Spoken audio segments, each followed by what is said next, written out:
It didn't make a noise, but the recording is indeed now in progress. Good afternoon to you all. It's weird to not say good morning to you all because almost all my classes are always in the morning. We spent all of Monday talking about the syllabus. That's lame. Let's actually talk about some chemistry today. As I mentioned, we're going to start with chapter 14.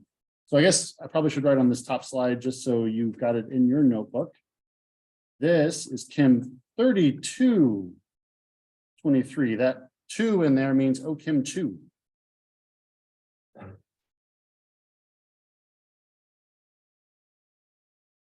Dun, dun, dun. And we're going to start with chapter 14 in OChem 2,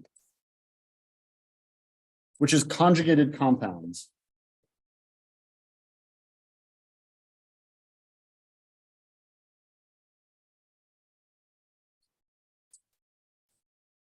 Afternoon. Already in the back row and squinting. I'm only going to give you a hard time every time I see it. If we're going to talk about conjugated compounds, we should probably define what is a conjugated compound. Conjugated compound is a system of p orbitals with delocalized electrons. That's some big words in there.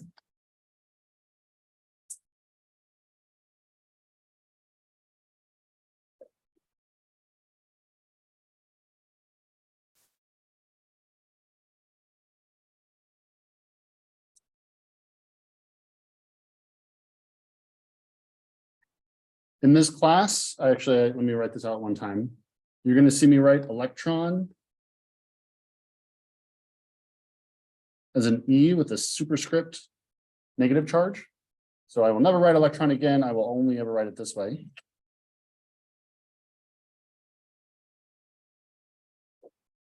Conjugated compound is one that has a system of p orbitals that allows the electrons to delocalize. So let's break that down a little bit. What is a p orbital?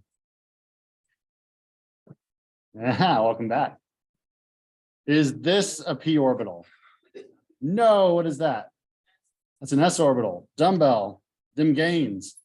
P orbitals have electron density above or below the nucleus. This is a p orbital. This is an s orbital.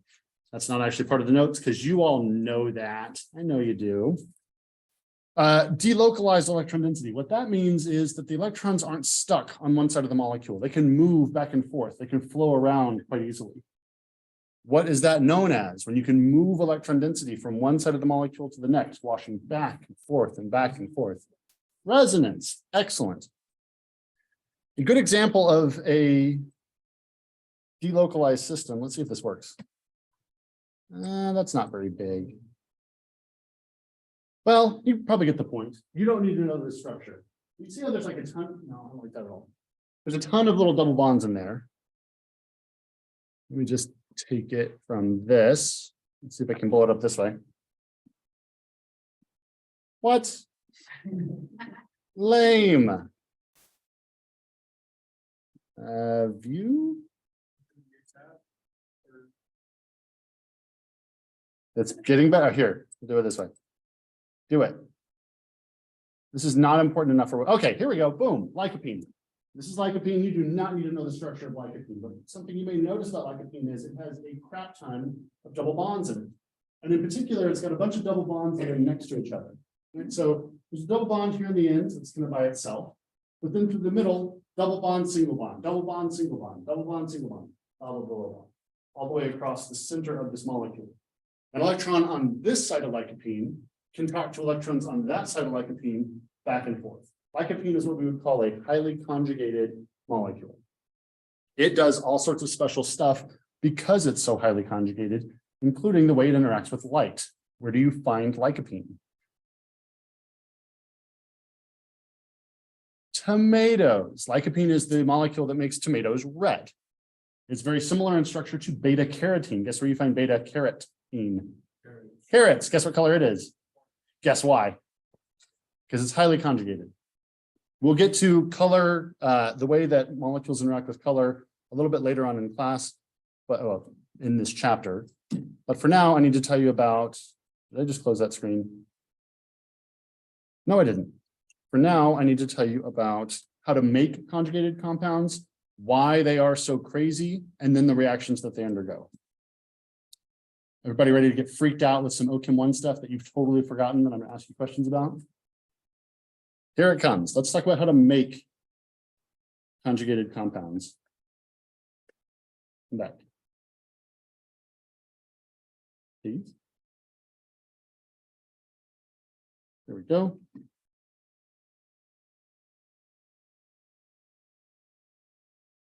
This will be a familiar refrain. We're going to talk about, we'll introduce a functional group, in this case, a type of functionality. We'll talk about how to prepare it.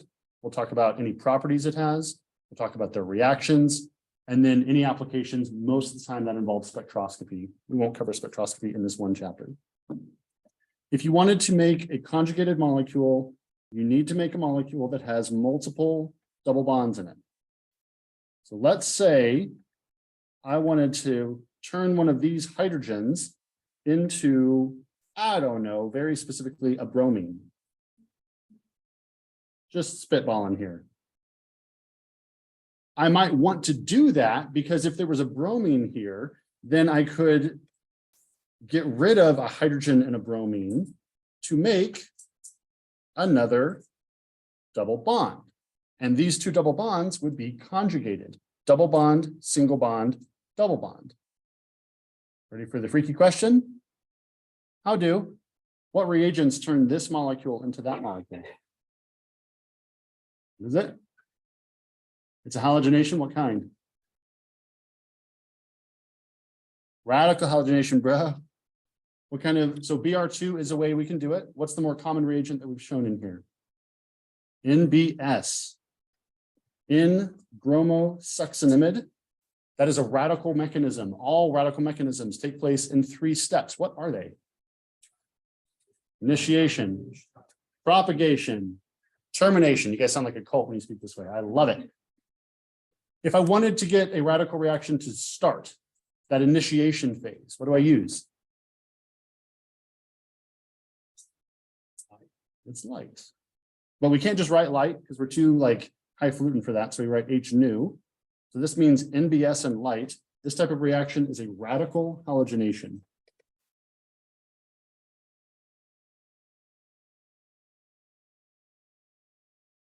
Okay, if you're one of the people sitting in this room going, how the hell did everyone know what they were talking about? I have no idea what he's saying to me. Then you're just like I was when I was in OChem 2, where I was like, I am not ready for this class. There is going to be a lot of stuff that we carry over from OChem 1. I am going to highlight when we do that. And the way that you approach this, if you have no idea what's going on with this arrow, put a little star in your notes and go look up radical halogenation in your book. It will help you as you're carrying forward. This chapter is not about radical halogenation, but this is a reminder of how previous things you've seen are going to help us do new things. We're going to do this a lot, but I will drop breadcrumbs along the way. If I want to turn this now brominated species into an alkene, what kind of reaction is that?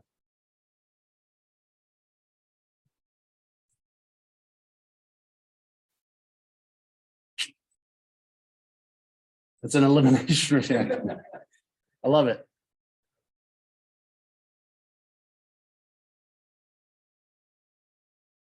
What kind of material or what sort of reagent do I need to perform an elimination reaction?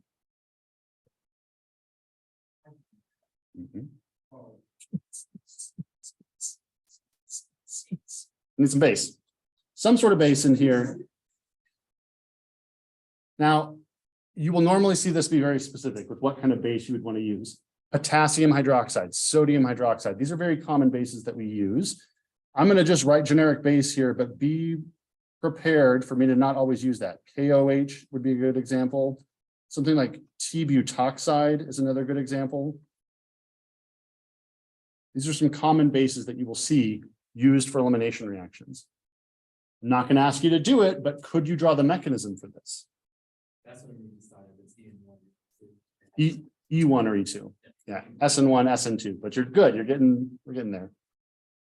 Just to remind you all, the way that this works is the base is don't draw these arrows, but we're going to talk about mechanisms a lot in here. A base is going to take one of these protons, break that bond, form a new carbon-carbon double bond. That's going to leave. What kind of mechanism did I just show you, Garrett? E1 or E2?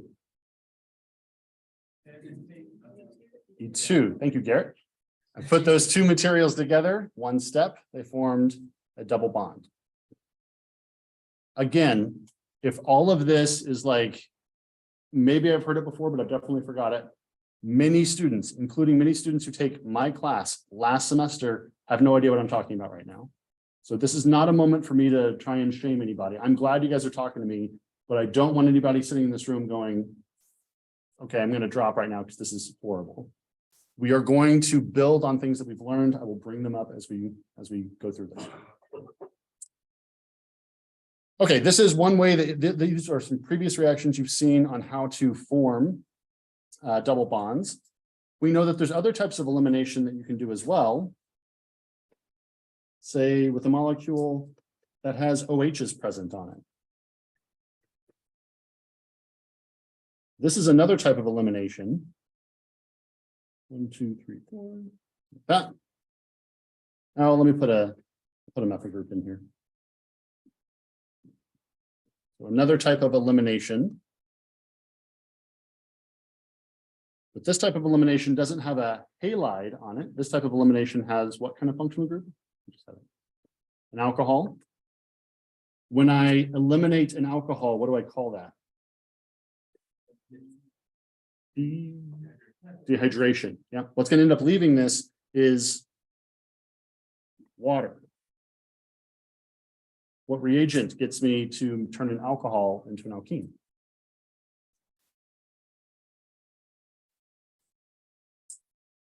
An acid. So in particular, you could use something like H2SO4. That's the most common. You'll often see this used with a little bit of triangle. What does that mean? Heat. Right. So when we use H-nu, that means light. When we use triangle, that means heat. Yep, the mechanism for this is you protonate the OH first. It either leaves and then gets deprotonated, that'd be E1, or you deprotonate and the OH2 leaves at the same time, that'd be E2. This type of elimination is called a dehydration. And we call it that because our leaving group here is water. We're removing water from the molecule. Good times? Good times. Conjugated molecules are special. They behave very differently than non-conjugated molecules. I'm going to show you a couple examples of why that is. We're going to get really deep into what the electrons are doing, and then we'll pull that back and actually start talking about the reactions. Again, this is going to take us on a little bit of a journey through OChem 1. So I want to talk to you about the stability of conjugated compounds, which I didn't write down any of the sections in this. I think we're still in 14.1, probably.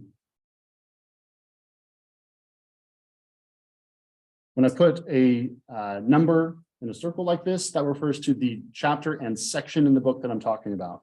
That can be really helpful. I'm a fast talker. I say a lot of random things. If you miss something, that's actually important, not my just yammering on. You can go to the book and go, oh, in 14.1, what was going on? In the book that you all use. Yeah.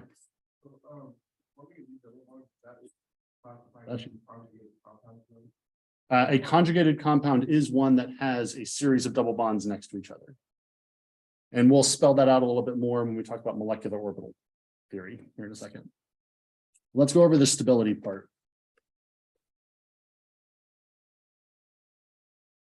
If I take an alkene like this, I can turn my alkene, and by the way, an alkene, remember, is a molecule that contains a carbon-carbon double bond. This functional group is an alkene. So you could refer to a conjugated molecule as a polyalkene. Right? It's got multiple double bonds in it. I can turn my alkene into an alkane. So I've added a hydrogen here, and I've added a hydrogen here. And remember, we've got to be responsible about this. If you draw one hydrogen, draw all of them. Or mean old Dr. Green, if you draw a structure like this, you know, Dr. Green's going to come in here and go -1, and I'll give you a frowny face, and it'll be like, you're never going to be a doctor because you didn't draw all your hydrogens. I won't say that to you. I will write something like this. Draw one, draw all. And no one's ever asked me about that notation, but I put it on like a lot of your papers. If you draw a hydrogen, you need to show me the other hydrogens as well. I'm drawing them on both structures because I'm trying to teach this to you. If you didn't draw them here, but you drew them here, you'd be fine. I put on 2 green hydrogens onto this molecule. This type of reaction is called a hydrogenation. As I added hydrogen. What reagents do that? H2, very good. And then what's that PDC part about, Peyton? Catalyst. Anybody seen the cost of palladium these days? Bad. If you're looking for a place to put your money, take it out from under your mattress, go buy yourself some palladium. Palladium is super expensive, so we put it out over a bunch of carbon. Basically, you take carbon snowflakes, apply the metal to it, get a high surface area that allows you to run the reaction at a much cheaper cost. Remember that we do that because we're looking for this to be a catalyst. A catalyst is not consumed in a reaction. A catalyst does what for us? Speeds it up. How? Lowers the activation barrier. If I have to go over a big hill, to go from this side to that side, the catalyst says, hey, why don't you go over like this little step instead? You go, oh, well, I was thinking that way. This is much easier. Go over the smaller barrier. The catalyst is just a helping molecule along the way. When we do this, we are getting rid of a pi bond for some very stable sigma bonds. Sigma bonds are single bonds. Right? So this is a pi bond. That is a sigma bond. That is a sigma bond. If you're an electron, you want to be in a sigma bond. You are more stable. So that means that this product, which is now just an alkane is a molecule that does not have, it's made a carbon-based molecule. It does not have triple or double bonds in it. We also call these hydrocarbons. We also call these olefins, or if you're just from Oklahoma, we call it oil. Oil is more stable than something that has a double bond in it because I'm switching out a relatively high energy bond for relatively low energy bonds. So energy is released into the atmosphere when this occurs. What is that called when a reaction produces energy? Exergonic, very good. And when that energy is released as heat, what's it called? Exothermic. Hydrogenation reactions are almost always exothermic. If you run a chemical plant that does some sort of hydrogenation, your principal concern is don't burn the plant down. Because as you're hydrogenating your material, it's putting off a lot of heat. And if you're doing this in giant vats, it's putting off like melt the plant down heat. So you need to be really concerned about it. We call that type of hydrogenation the delta H hydrogenation. That is the change in enthalpy of hydrogenation. The heat of hydrogenation is another way of saying that. If I write the heat of hydrogenation here as negative 126 kilojoules per mole, the negative tells you that this reaction gives off heat. It gives off 126 energy units of heat.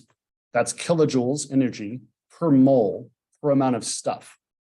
Right? So just like if you're working with hot water, right? If I have a little like teacup full of hot water and I spill it on myself, it's going to hurt, but I'll probably be okay. If I have a whole pot like of pasta of hot water and I spill it on myself, I'm probably going to a burn unit.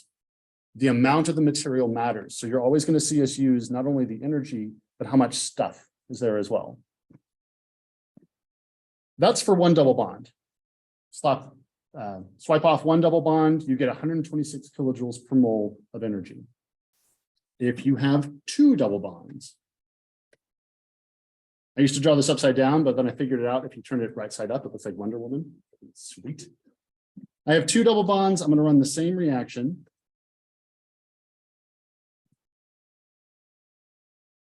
So now I'm going to turn my, and again, I'm putting in my hydrogens here just because we're getting warmed up on it. You don't have to show those. But since I'm going to draw hydrogens over here, these are the ones that I've added. Then I need to show the other hydrogens that I already had on the molecule.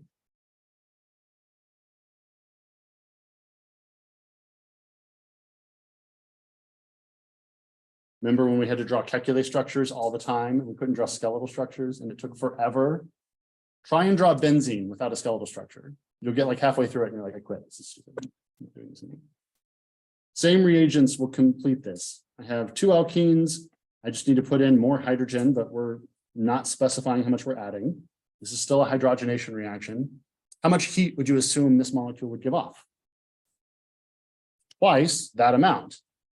I'm not real good at math, but I did it in advance. If you take 126 times 2, it comes up to 252. The heat of hydrogenation of this reaction is negative 252-ish kilojoules per mole. Right? So that's what we'd expect.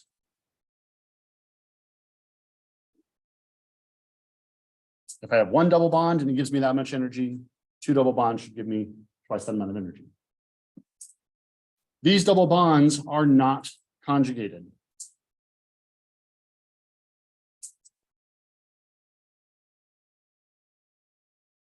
Isolated is another way of saying it. We would normally just say non-conjugated.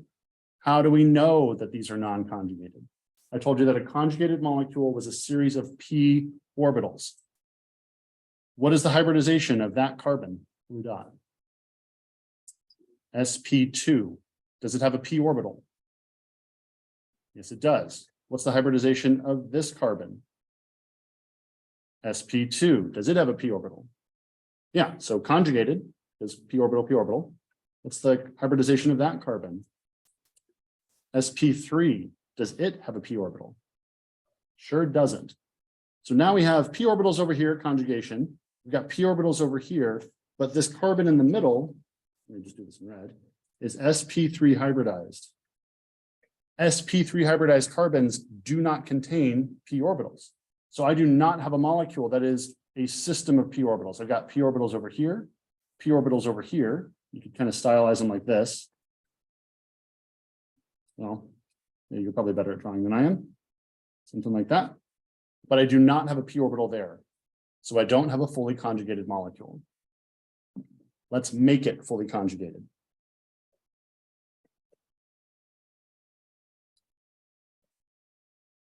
Caitlin, can I bother you to go swing that door? And if you feel up to it, give them a keep it down, you damn kids. Tenson's going to do it. Not today. Next time. That's like later on in the semester and things. Okay, this molecule is very much conjugated. Why? Every carbon next to each other are sp2 hybridized. There is a p orbital here, here, here, and here. I'm going to take those off because it's kind of, you're in trouble. I'm going to take this off because it's complicated. This is a conjugated molecule.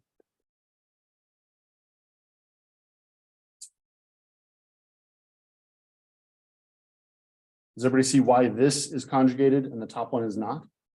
Because every point has a. Every point. So the simplified way of thinking about it is double bond, single bond, double bond, single bond. Everywhere you can count double, single, double, single, double, single, that area is conjugated. Here, I went double, single, single, so it's not conjugated. The real reason behind that is p orbitals are broken up here in the middle versus p orbitals across this entire molecule. Every atom has to have a p orbital. That's right. We'll come back to that. I have more time. So this is still not registering. We'll beat it to death here in a second. If I hydrogenate this molecule, and I can, I would turn this molecule into this molecule. I haven't had you name any of these yet. What's the name of this molecule? Butane. This is an alkane. This alkane has 4 carbons, but we don't count in 4. We count in meth, eth, prop, bute 4. And I call it butane because it's an alkane. The heat of hydrogenation for this molecule, it had 2 double bonds. The heat of hydrogenation should be what? 252 kilojoules per mole, right? This had 2 double bonds. That's how much we got. This had 2 double bonds. I bet we get the exact same thing. So we'll just go ahead and run it. And let's just check in on our experiment. What the heck? We only got 236 kilojoules per mole out of this. We better rerun that. Something messed up with the experiment. We got the same thing again. What? Why are we getting less energy out of this system? It's got 2 double bonds, just like this one does. Why in the world would we get less energy out of this one? Because they're conjugated, more stable. All right, you got 2 molecules side by side. These molecules are equal in energy. I hydrogenate both, they both fall to the floor, they give off the same amount of energy. Now I switch it up. This molecule is less stable than this molecule. I hydrogenate both, they both fall to the floor. This one falls a further distance, gives off more heat. This one falls a lower distance, gives off less heat. We can run experiments and back calculate what is the energy difference between 2 molecules. It's not like we just walk up to a series of molecules and go, this one's more stable. It just feels more stable. Right? It's how likely is that molecule to react in a chemical reaction. So I get a lot of questions when I do this section of the chapter of like, why are we talking about this? One, you've seen it before from OChem 1. So even though this doesn't maybe feel like a warm up, we're warming up. 2, this is how all of the material in your book is derived from experimentation. We back up everything I'm telling you with years and years and years of experiments. And this is one that I think we can wrap our heads around. Let me show you what that looks like diagrammatically here. Yep, thank you, Evelyn. Do it. Shout at them. Yeah. It's Hisham. I'll go shout it. You guys might not, he's like famous for his class. I don't know how many people know. But no, it's not Hisham. Don't tell him I said that. No, don't do that. All right, so our Wonder Woman molecule is up here, that relative energy level. Our conjugated molecule is here, Hamza is his name. Both of them get hydrogenated to alkane status. So this one got hydrogenated to W, this one got hydrogenated to butane. So this represents energy, relative energy. When this molecule was hydrogenated, it gave off negative 252 kilojoules per mole. When this molecule was hydrogenated, it only gave off negative 236 kilojoules per mole. Well, if you look at the reagents I used to run that reaction, everything was the same. The only thing that I changed was the starting material, which means the starting material energies must be different to give us a different result in the heat of hydrogenation. The only way that this molecule gives off less heat is if it starts off more stable. This molecule, by the way, we're going to talk about a lot, is called 1,3-butadiene.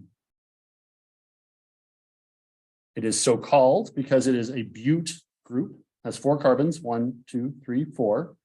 It has 2 double bonds, a dialkene, a diene, and those double bonds are at carbons 1 and 3. 1,3-butadiene. It's the simplest conjugated molecule, so we will use it as our test structure for a whole bunch of reactions that we run. And then I'll ask you a quiz on something more complicated than 1,3-butadiene, and you'll get really mad at me, and I'll laugh in my office as I play my pipe organ. 1,3-butadiene is more stable.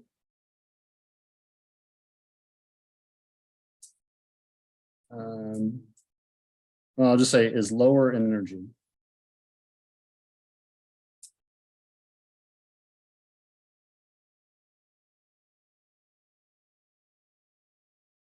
The non-conjugated alkenes.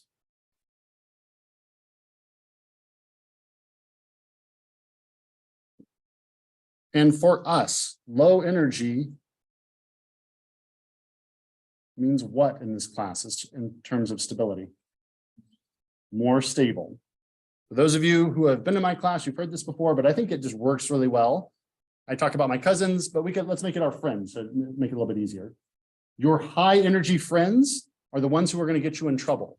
This Friday around like 7, 8 o'clock at night, if one of your friends calls you and is like, hey, let's go out, we're going to party, it's going to be great. Your friend is going to jail. They're high energy, they're a lot of fun, but they're going to do something stupid and the police are going to get involved. Your friend who calls you on like Sunday afternoon and it's like, hey, 2 weeks from now, do you want to come over and play board games for like an hour? Nobody's arresting that person. Low energy, much more stable. Molecules are the exact same way. Higher energy molecules, more reactive, less stable. Low energy molecules, less reactive, more stable. So energy and stability are opposite each other.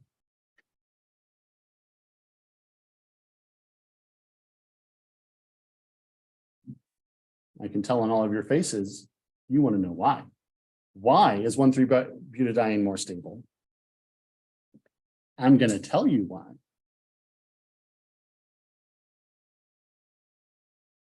Yay, they all said. There's two good reasons in here, but really we're going to focus on the molecular orbitals.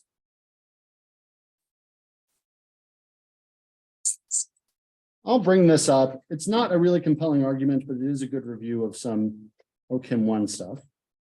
So we can talk about the individual atomic orbitals. That's where the electrons belong to individual atoms.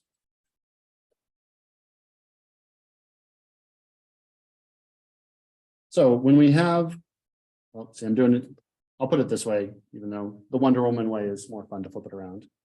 This is 1, 2, 3, 4, 1, 4 pentadiene. You want to know the name of that? 1, 2, 3, 4, 5.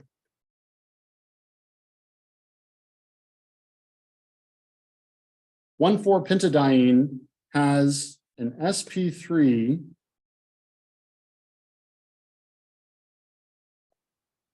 sp2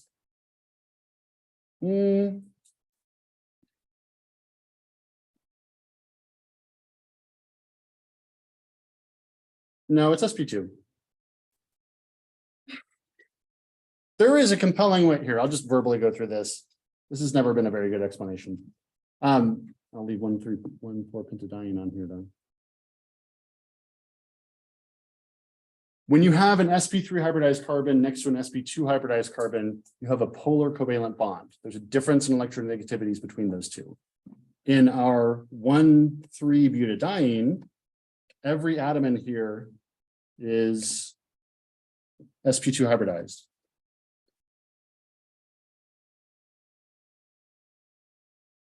So this one's sp3, everybody else is sp2.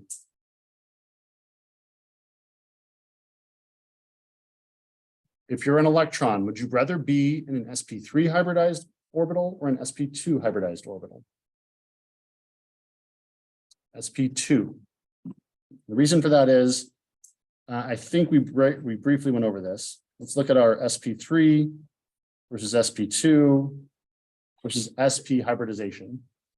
An sp3 hybrid orbital has 4 components to it, an s and 3 p orbitals. So 1 sphere and 3 dumbbells. When you average that out, this ends up being 25% S character. Give me a nod if you've ever heard this before. And give me a, what are you talking about if this is like totally foreign? Couple of us, okay. I'm getting this number 25% from 4 parts. 1 in 4 parts is S. So this is 25% like an S orbital. What's the S characteristic of an sp2 hybridized orbital? 33. There are 3 parts, right? 1 S and 2 Ps. One of those 3 parts is S. So this has 33% S character. And SP? 50%. There's 2 parts. One of those 2 parts is S. If you're an electron, do you want to be in an S orbital or a P orbital? S. Remember, the way that this works is, here is my nucleus. If I'm in an S orbital, I get to be all over this thing. Anybody watch that? I'm going to call it a football game, but the national title, whatever happened. The Georgia defense is in an S orbital over all things that TCU was trying to do. They got to do nothing because they had close contact. Right? S orbitals mean as an electron, I have full access to the nucleus. In a P orbital, I can be here, or I can be here. But I can't be on the sides and I can't be right at the nucleus where I want to be. That really makes me upset as an electron. So I would much rather be in an S orbital. I as an electron will be much more stable. The same thing applies to our different, you can't really see those colors at all. This is red and black. Can you guys saw that? It's really colorful on my screen. If you are in a sp hybridized orbital, you feel more of an S character, which means you are more stable. And so when you have a bunch of double bonds next to each other, all of the electrons are held generally more tightly to that atom across that molecule than if you have sp hybridized carbons in there. Weak argument. Let me show you a much stronger one, but let me ask if there are any questions about this part before I erase the screen.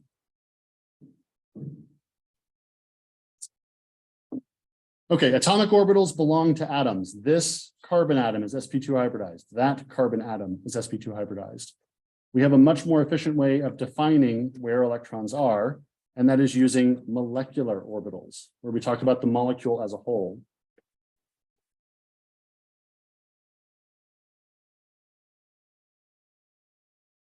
Remember that an orbital is a mathematical representation of where electron density should be. So what we're using is math to say where an electron is in a molecule. Let me bring one up that you maybe, hopefully have seen before. I'm going to talk about a carbon-carbon pi bond. The way that you show a carbon-carbon pi bond with molecular orbital theory is you say that an atomic orbital on one side and an atomic orbital on the other side. This is atomic orbital. This is an atomic orbital. I'm drawing one carbon on the left and one carbon on the right. Are each going to bring one electron, in this case, from their 2p orbital. So the 2p orbital of this carbon and the 2p orbital of the other carbon each have one electron. They're going to share those electrons and drop in energy. So this is all on an energy scale. Capital E is energy. We're going to share those two electrons down here in a molecular orbital.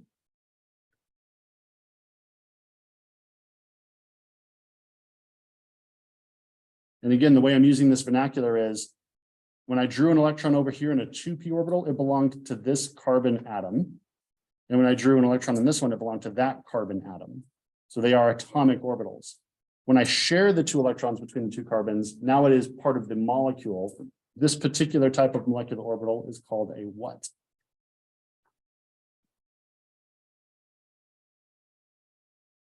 Pi bond. Oh. This is a pi bond. The energy shared between these two allows one p orbital to sit next to another p orbital, and it looks like this. You've got a, or let me put the nuclei in blue. You've got one pi bond or one p orbital over here and one p orbital over here. That allows for the electron density to smear out across the top and the bottom of this, and it makes a pi bond between those two. We can also do this weird thing that nobody ever likes because it's theoretical, where we go up in energy. What is this area called? Antibond, which is the pi star bond.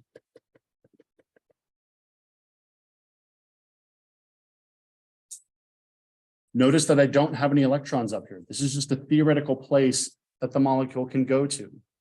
You all are lovely, stable people. You all have a limit that you can go to that place. Someone pushes on you enough and you're like, I'm about to go to my antibonding area, get away from me right now. It's not an area I often occupy, but when provoked, I will send an electron up here and I'm going to break some stuff. The molecule can do the same thing. If I add an electron to this pi bond, I will promote the electron to the pi star. The pi bond will break when that occurs. But for now, I'm taking two relatively high energy atomic orbitals, electrons in those orbitals, and I'm combining them into a single molecular orbital that drops the energy of the molecule. Do we see how I'm talking about a carbon-carbon molecule versus a carbon atom and a carbon atom-ish?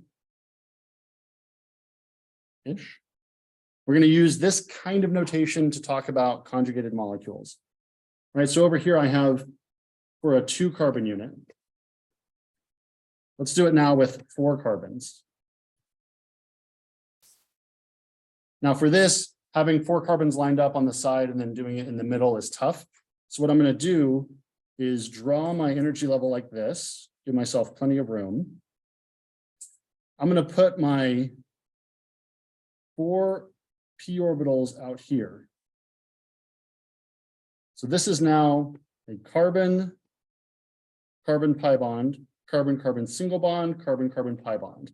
I'm drawing that system down here using the p orbitals. Every one of these carbons have a p orbital, and you can think of it as kind of this way. I'm going to erase this in a second, but I'm just taking my red p orbitals and translating them into something that's a little easier to draw. You see that? These two structures are equivalent to each other.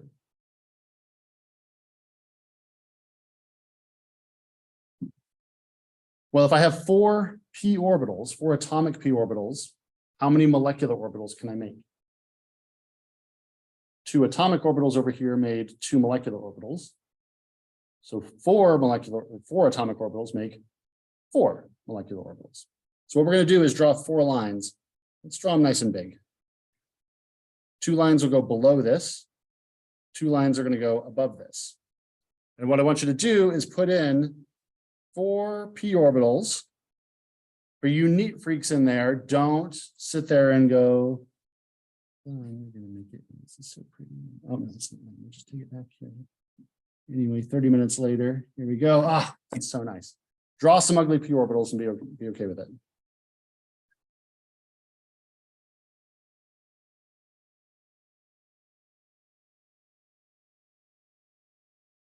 Just like cyclohexanes, you were bad at drawing them probably beginning. You'll get better at this too.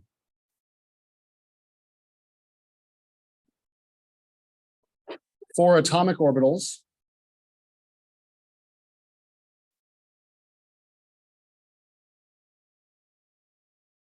They're p orbitals, right? They belong to atoms. Turn into 4 molecular orbitals.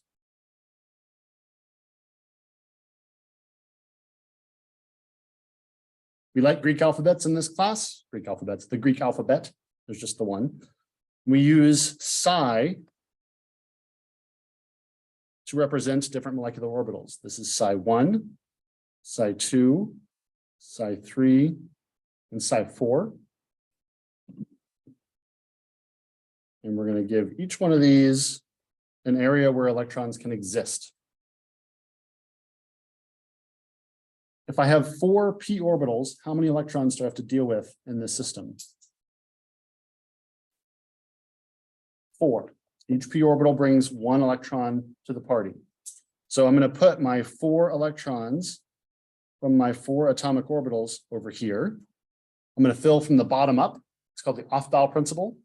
I'm going to put 2 in the same orbital, but with opposite spins. That's called the Pauli exclusion principle. And I'm not going to half fill anything until I'm going to half fill things until I absolutely have to.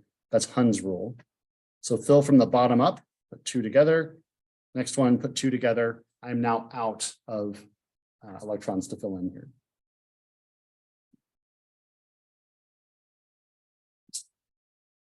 Anybody remember what phase is? I say phase. There is phase shown in one part of this slide. Where is it? Yeah, the pi bond, this part, right? What I'm showing is the electrons that are above this molecule are different from the electrons that are below this molecule. They have different phase. What that means is it's a mathematical determination. One scary calculus equation says the electrons will be here. And then the other scary calculus equation says, no, no, they'll actually be here. It prevents electrons from jumping from one area to the next. When we start out trying to figure out phase in molecular orbitals, we use symmetry. And we use that symmetry based on nodes. What is a node?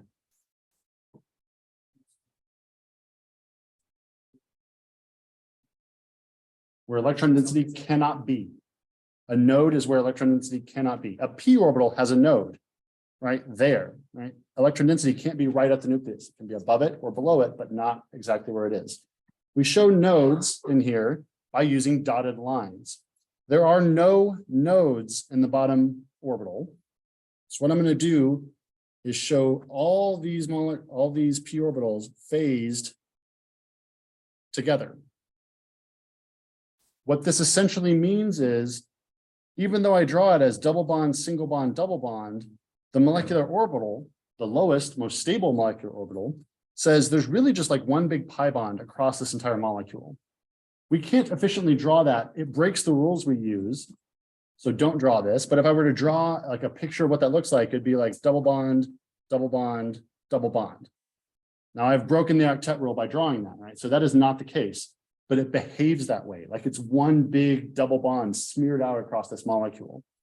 If I showed you that for lycopene, it would be like lycopene was just this forever and ever and ever across all those double bonds, just smearing out this big long alkene across the molecule.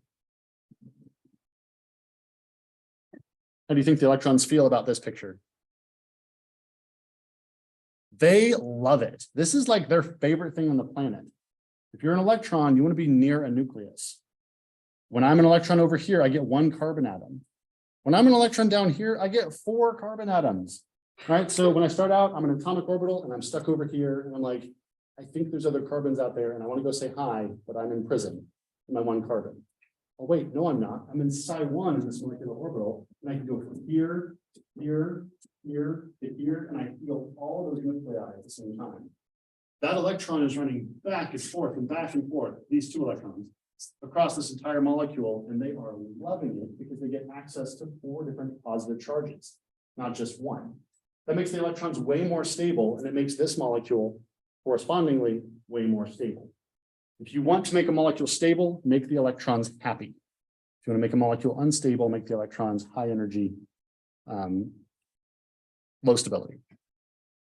In psi1, I have no nodes. In psi2, I have 1 node. I wanted to do this symmetrically, so I'm going to put that node right down the middle. I'm going to use that node to guide how I shade these things. Shade up, didn't jump across a node, still shade up. Now I'm jumping across a node, shade down, shade down. This molecular orbital picture looks like the picture I just drew you over here. It looks like a pi bond is on one side of the molecule, a pi bond is on another side of the molecule, but there is no pi bond in the middle. Pi bond on the left, pi bond on the right, but they can't talk to each other in this molecular orbital. Still pretty good, right? Because I've got a bond here, at least, and a bond there. So it's better than being 4 independent p orbitals, but it's not nearly as good as being psi1, where you have 1 big pi bond across it. So that's why I go up in energy here. What's psi3 look like? How many nodes? 2 nodes. I want to spread them out symmetrically. Where should I put them? On each end, right? Put one over here, put one over here. What that means is I'm going to have this orbital shaded up. I'm going to jump across that orbital and go shaded down. I didn't jump across a node, so I'm still shaded down. Jump across a node, now I'm shaded up. This orbital suggests that I have a pi bond in the middle, but then 2 independent orbitals on the outside. And this isn't a great picture, because what this means is, hey, electron, you have to be right here near other electrons, but not near other nuclei. Right? So you have to be next to this other negatively charged particle, but you won't get to move around. The people in the middle are pretty happy, but these people on the outside, these electrons on the outside, are very unstable because of these 2 nodes. What's psi4 look like?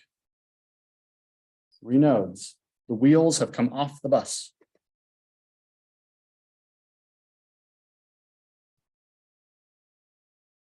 Shade up.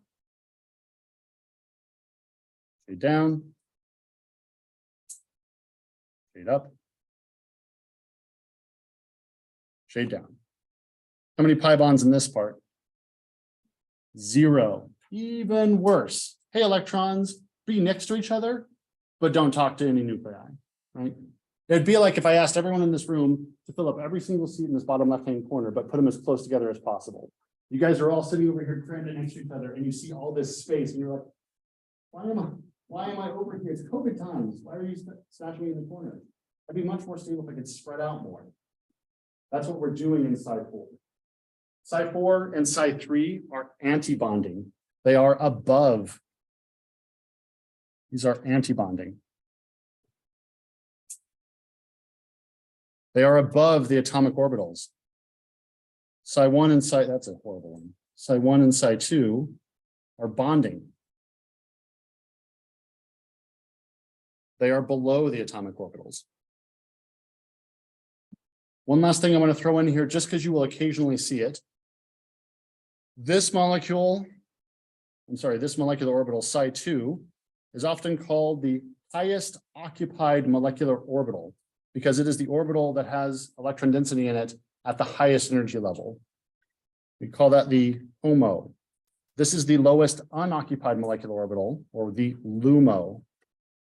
This is important because that HOMO-LUMO gap, where electrons are, where they're not, the difference between the two matters a lot for the chemistry that can occur. We will talk about promoting an electron from Psi2 to Psi3 at the end of this chapter, and it really gets much more advanced than that. I just want you to be familiar with those terms of highest occupied molecular orbital,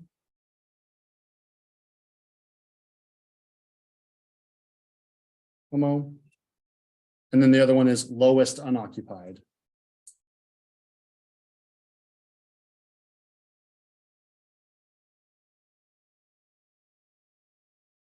Molecular orbital, LUMO. We'll leave it there for now, and we will pick up with section 14.2 on Friday. We don't have Action Center today because, believe it or not, we haven't gotten through enough material for that. Action Center will start next week. Have a great day. Gabby, can you turn your Yes. turn this off real quick?